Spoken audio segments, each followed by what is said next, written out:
السلام علیکم ناظرین، میں محمد اسلم حسین سیاست کی خبروں میں آپ سب کا استقبال کرتا ہوں۔ ہندوستان میں شرپسندوں کی جانب سے مسلمانوں کی دل آزاری کا ایک اور واقعہ پیش آیا ہے۔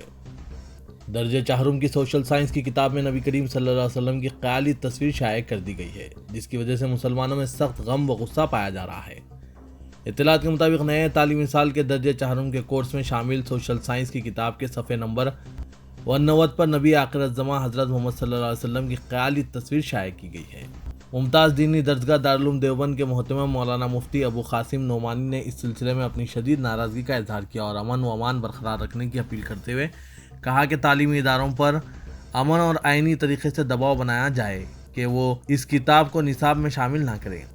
محترم دارالعلوم نے حکومت سے پبلشر اور مصنف کے خلاف قانونی کارروائی کا مطالبہ کرتے ہوئے کتاب پر فوری پابندی عائد کرنے پر زور دیا۔ ہندوستان کے کووڈ-19 کیسوں میں 72,332 کا اضافہ ہوا، جو اس سال ایک دن کے سب سے زیادہ معاملات ہیں۔ اس کے ساتھ ہی جملہ کیسز بڑھ کر 1,22,21,665 ہو گئے ہیں۔ مرکزی وزارت صحت کے ڈیٹا میں یہ بات کہی گئی ہے۔ 11 اکتوبر کے بعد سے ایک دن کے سب سے زیادہ معاملات ہیں۔ 459 نئی اموات کے ساتھ فوت ہونے والوں کی تعداد بڑھ کر 1,62,927 ہو گئی ہے۔ یہ 116 دنوں میں ایک دن کی سب سے زیادہ اموات ہے۔ گجرات اسمبلی میں لو جہاد کے خلاف بل منظور کر لیا گیا ہے، جس میں شادی کر کے دھوکہ دینے یا زبردستی تبدیلی مذہب کرانے کے معاملے میں خاطی کو 10 سال تک کی قید کی سزا ہو سکتی ہے۔ بل کے ذریعے 2003 کے اس قانون میں ترمیم کی گئی ہے۔ طاقت کی زور یا لالچ دے کر تبدیلی مذہب کرانے پر سزا ہوگی۔ اسمبلی کے بجٹ اجلاس کے دوران مملکتی وزیر داخلہ پردیپ سنگھ نے بل پیش کیا تھا، تاہم اس میں لو جہاد کا لفظ استعمال نہیں کیا گیا۔ کانگریس کے رکن اسمبلی غیاث الدین شیخ کے بشمول کئی مسلم ارکان نے بل کی مخالفت کی اور ایوان میں ہنگامہ کرتے ہوئے بل کو واپس لینے کا مطالبہ کیا۔ مغربی بنگال میں دوسرے مرحلے کے اسمبلی انتخابات کے دوران تشدد کے واقعات پیش آئے اور دھاندلیوں کے الزامات عائد کیے گئے۔ اس کے باوجود ریاست میں 80% سے زائد پولنگ ریکارڈ کی گئی۔ آسام میں بھی دوسرے مرحلے کے تحت ووٹ ڈالے گئے اور 77% سے زائد ووٹنگ ہوئی، جہاں اس مرحلے میں 39 نشستوں پر رائے دہی ہوئی ہے۔ مغربی بنگال کی چیف منسٹر ممتا بنرجی نے الزام لگایا کہ نندی گرام حلقے میں تعینات نیم فوجی دستوں نے مرکزی وزیر داخلہ امت شاہ کی ہدایت پر زعفرانی جماعت کی مدد کی۔ اس حلقے میں ممتا بنرجی کا مقابلہ ان کے سابق ساتھی سوندو ادھیکاری سے ہے، جو اب بی جے پی کے امیدوار ہیں۔ وزیراعظم نریندر مودی نے مغربی بنگال کے اسمبلی انتخابات کے لیے مہم چلاتے ہوئے سخت ہندوتوا کارڈ کھیلا اور ترنمول کانگریس قائدین پر اس بیان کے لیے تنقید کی کہ تلک لگانے، بھگوا پہننے اور چوٹی رکھنے والے لوگ راکشس ہیں۔ انہوں نے اعلان کیا کہ وہ موسمی آستھا میں یقین نہیں رکھتے۔ وزیراعظم نے دعویٰ کیا کہ پورے مغربی بنگال میں بی جے پی کی لہر چل رہی ہے، جہاں پارٹی 254 اسمبلی سیٹوں میں سے 200 سے زائد پر کامیابی حاصل کرے گی۔ جوائی نگر میں ایک انتخابی ریلی سے خطاب کرتے ہوئے انہوں نے کہا کہ ممتا دیدی کو پہلے جے شری رام کے نعروں اور درگا مورتیوں کے وسرجن پر اعتراض تھا، اب ٹی ایم سی کے لوگوں کو بھگوا پہننے، تلک لگانے اور چوٹی رکھنے سے بھی تکلیف ہو گئی ہے اور وہ ایسے لوگوں کو راکشس کہہ رہے ہیں۔ مودی نے کہا کہ 2 مئی کو اقتدار سے ممتا بنرجی کی بے دخلی یقینی ہے جب ووٹ گنے جائیں گے۔ مرحوم اداکار و رائٹر قادر خان کے فرزند عبد القدوس کا گردے کے عارضہ کی وجہ سے کینیڈا میں انتقال ہو گیا۔ قدوس کے بھائی سرفراز نے پی ٹی آئی کو بتایا کہ کینیڈا کے ایک اسپتال میں ان کا انتقال ہو گیا۔ سرفراز نے بتایا کہ میرے بھائی ڈائلسس پر تھے، انہیں کچھ عرصے سے گردے کے مسائل کا سامنا تھا، وہ گزشتہ 5 ماہ سے ہاسپٹل میں شریک تھے۔ بی جے پی رکن پارلیمنٹ اور اداکارہ کرن کھیر میں خون کے کینسر کی تشخیص ہوئی ہے۔ ان کے اداکار شوہر انوپم کھیر نے یہ بات بتائی۔ اس کے ساتھ ساتھ انہوں نے کہا کہ وہ صحت یاب ہو رہی ہے۔ انوپم کھیر نے ٹویٹر پر ایک بیان جاری کیا جس میں کہا گیا کہ 68 سالہ اداکارہ فی الحال ممبئی میں زیر علاج ہے۔ انہوں نے اپنے بیٹے سکندر کی جانب سے بھی یہ ٹویٹ کیا۔ انوپم کھیر نے لکھا کہ کو بتانا چاہتے ہیں کہ کرن میں ایک قسم کے بلڈ کینسر کی تشخیص ہوئی ہے، وہ زیر علاج ہیں اور ہمیں یقین ہے کہ وہ پہلے سے زیادہ مضبوطی کے ساتھ اس سے نکل آئیں گی۔ شہادت بابری مسجد کے بعد اب دیگر مساجد کو مندر بنانے کی شرانگیزی مہم شروع ہو گئی ہے۔ متھرا کی شاہی عیدگاہ اور بنارس کی گیان واپی مسجد پر جہاں عدالتوں میں مقدمات درج کیے گئے ہیں، وہیں متھرا کے ایک ایڈوکیٹ نے دعویٰ کیا ہے کہ آگرہ کے لال قلعے میں دیوان خاص میں تعمیر کردہ مسجد کی سیڑھیوں کے نیچے زیر زمین ایک مورتی موجود ہے۔ چنانچہ مہندر پرتاپ سنگھ نامی ایڈوکیٹ نے سینئر سول جج نیہا پٹوڈیا کی عدالت پر درخواست پیش کرتے ہوئے استدعاکی کے محکمہ آثار قدیمہ یا دیگر مجاز عہدیداروں کو ہدایت دی جائے کہ دیوی کی مورتی دریافت کی جائے۔ اتر پردیش کے وزیر اعلیٰ یوگی آدتیہ ناتھ نے کیرالہ میں لو جہاد کے خلاف قانون نہ بنانے پر چیف منسٹر پی وجین کو تنقید کا نشانہ بنایا۔ انہوں نے کہا کہ چیف منسٹر کا دفتر سونے کی اسمگلنگ کے اسکیم میں ملوث پایا گیا ہے۔ کیرلا میں مختلف حلقوں میں روڈ شو کے درمیان یوگی آدتیہ ناتھ نے کہا کہ LDF اور UDF دونوں بدعنوان ہیں جنہوں نے عوام کو دھوکہ دیا ہے۔ دونوں کے دور اقتدار میں کیرلا میں کوئی ترقی نہیں ہوئی۔ مرکز میں BJP کے دور اقتدار میں 22 ایمز، کئی IITs اور IMS مختلف شہروں میں قائم کیے گئے۔ کانگریس کے 50 سالہ دور حکومت میں صرف ایک ایمز قائم کیا گیا۔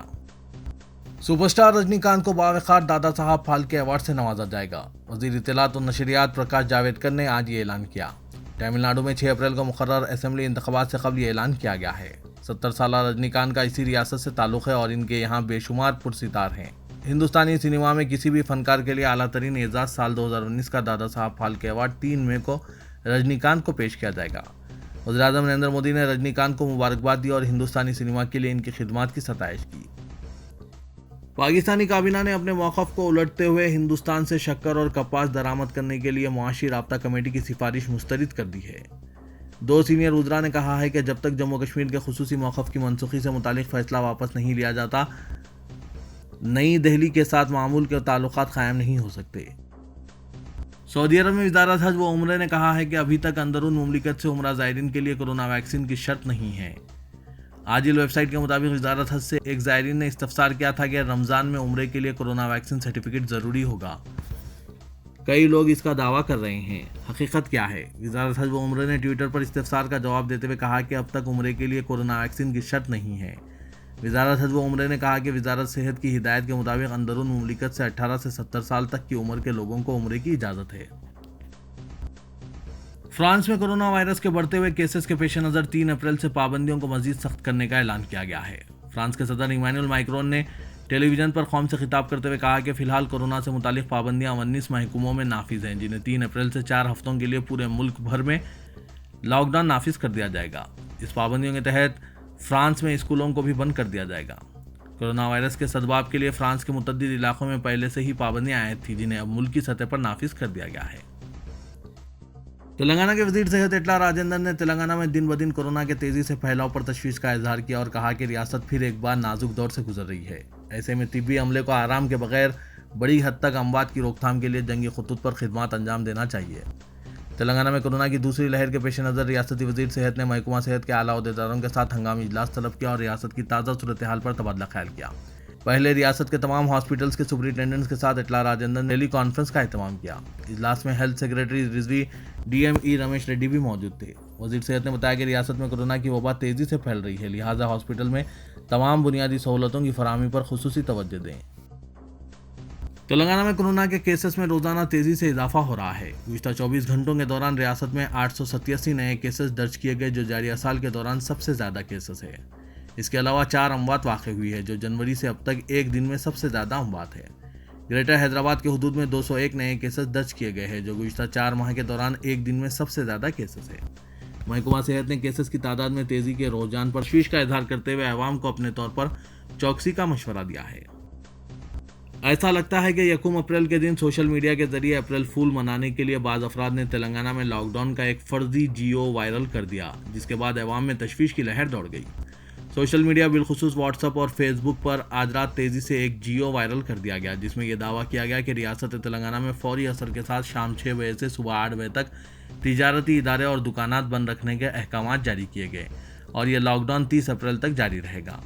یہ جیو وائرل ہونے کے بعد چیف سیکریٹری سومیش کمار نے ایک تردیدی بیان جاری کیا، جس میں کہا کہ ان کے دفتر سے لاک ڈاؤن نافذ کرنے سے متعلق کسی قسم کا بھی جیو جاری نہیں کیا گیا ہے اور سوشل میڈیا پر جو جیو وائرل ہو رہا ہے وہ غلط ہے اور بے بنیاد اور فرضی ہے۔